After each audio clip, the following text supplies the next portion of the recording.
Now, the pandemic windfall does not end with Big Pharma.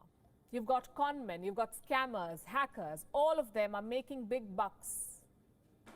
But where are these bucks coming from? Well, if you're in America, it's coming from your pocket. And how much money are we talking about? Around $100 billion. Let me repeat, we're talking about a $100 billion COVID scam. Let me take you back to 2020. Every country was unveiling a COVID relief package. The economy needed support and governments obliged. We had subsidies, cash payments, loans for small businesses, different strategies basically in different countries. But the United States of America implemented the mother of all relief packages. Put together, they used up $3.4 trillion. That was the size of their relief package, $3.4 trillion. To put that number in perspective, the entire GDP of Africa, the whole continent, is just $2.6 trillion. So America spent $1 trillion extra on stimulus. And you know what they say about big budgets? Big budgets, big leaks. In other words, corruption. Around 3% of the total budget was swindled, 3% of $3.4 trillion. Where exactly did this money go? Most of it was wrongly distributed by the government, around $87 billion in improper unemployment benefits. Basically, the wrong people got the money. What about the rest? Most likely gobbled up by scammers. Is anyone chasing this lost fortune? Right now, the Secret Service is on the job. They're the ones chasing it. But they've had little success so far. 900 active investigations, 100 arrests, and 95 criminal cases. That's where things stand. And it may seem like a lot, but money-wise, they haven't really recovered very much.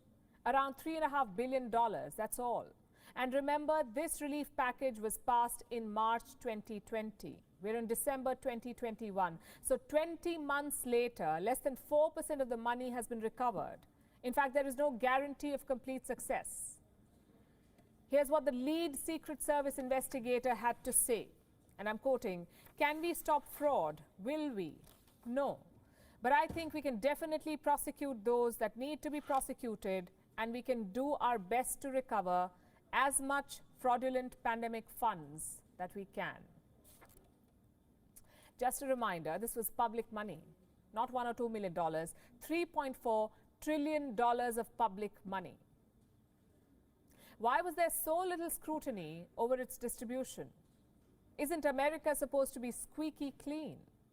Well, clearly not. This money was supposed to keep the U.S. economy afloat. It had three big objectives. Number one, $1,200 checks for most American adults. Number two, forgivable loans for small businesses. And number three, unemployment benefits. So good intentions, but poor implementation.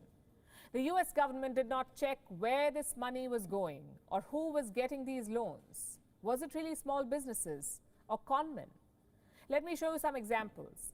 A businessman in Texas obtained $17 billion from the stimulus package, $17 billion. He had submitted 15 fraudulent documents to 8 different lenders.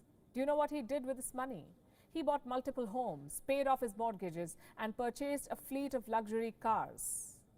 Doesn't sound like a small business idea, does it? Here's another example. This one's from Florida. Another conman secured $3.9 million in loans. Guess what he spent it on? A Lamborghini sports car. Again, not really a small business idea. Example number 3 from Sussex County, New Jersey. This scammer managed to get a $5.6 million loan. All his applications were fake, but he still got the money. And what small business did he spend it on? He invested millions in the stock market, booked a luxury car, and transferred thousands of dollars to accounts in Pakistan. In all these 3 cases, the fraudsters were caught. They had a similar spending pattern: houses, luxury cars, stock market. But how many of these scams are yet to be unearthed? How many millions were wasted in the name of stimulus? These scams are an indictment of the American system. You can get millions with fake papers. You can fool the banks with fraudulent applications. Not a fine moment for a financial superpower, certainly, the so-called guardian of the global economy. And the scary part is, it could get worse. Under Joe Biden, America is entering an era of big spending. It's already signed a $1 trillion infrastructure bill. He's also negotiating a $2.2 trillion social security bill. Put together, that's another $3.2 trillion. In other words, around 10% of America's GDP. Now, don't get me wrong, more money is always good. A bigger budget means more social security, but monitoring this kind of money is extremely tough.